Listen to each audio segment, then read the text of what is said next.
Welcome to the Art of Pastel. I'm Henry Falzon and this is episode 2, Applying Pastels.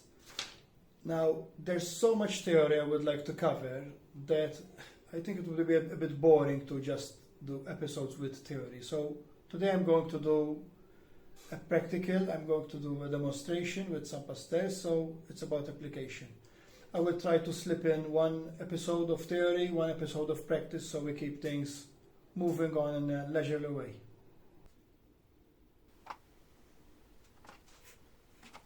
Okay, so one of the best ways to start a demonstration and its application is perhaps with a still life. And in this case, there's a simple object in front of me, it's a pencil sharpener, and everyone can follow such an example. It doesn't need to be a sharpener, it could be any object which you might fancy, something simple for a start.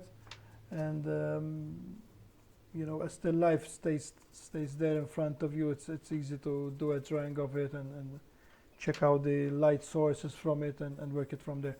So as you can notice, this is a speeded up process, but you will see it add up, otherwise the video would be too lengthy. What I did initially is a line drawing. It's a basic line drawing, first with a pencil, and then I outlined it with a fine liner. Usually I use a 0.3 or 0.1 millimeter fine liner. I like the idea of having a black outline. It defines my work, but it is absolutely not necessary. Now you would have noticed also that I have selected a number of pastels. Now both pastel selection and drawing and sources, they will be covered in another video. So for today I am showing how I am applying these pastels. As you can see, I have about 10 sticks. Okay, that's for removing excess dust. I have about 10 sticks, and I like to apply them individually. I'm not shading anything other than drawing straight with the stick. I am using them individually to their values in terms of chroma, in terms of power of color and gray value. What I'm doing is I'm fortifying certain outlines with pastel pencils. So here we have soft pastel sticks and soft pastel pencils. I will be applying the shades as I go along.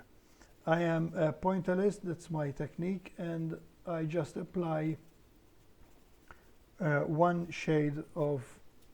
passage of pastel painting on a specific area. I do not blend much, but blending it's another technique which we can go into much detail in a future installation. I like to apply one color, one shot at a time. So it's a pointillist technique. It's what, I don't know what commercial printers do. They pick up a color, they put a specific spot of color in a place. Once it's there, it's done.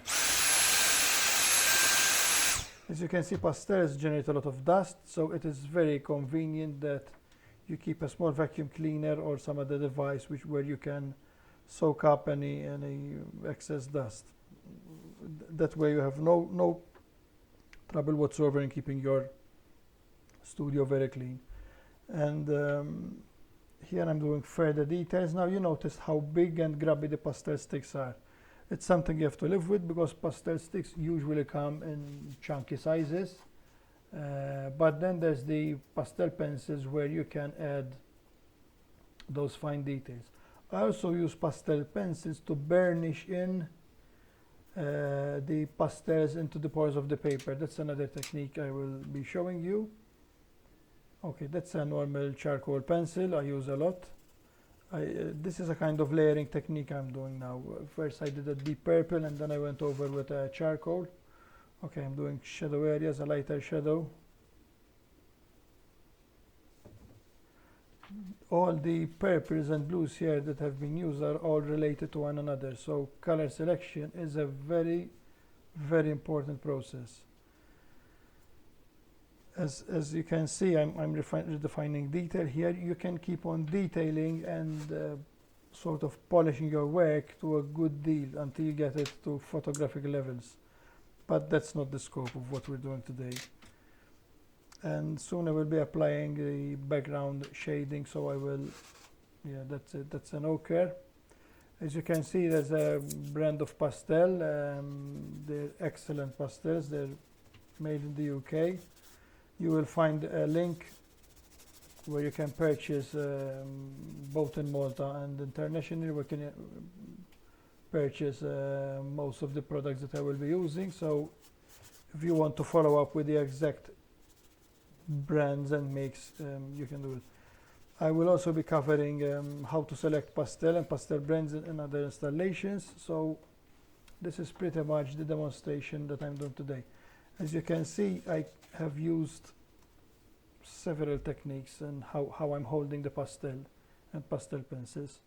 I hope you enjoy it and catch up with me in a future installation. Thanks and bye.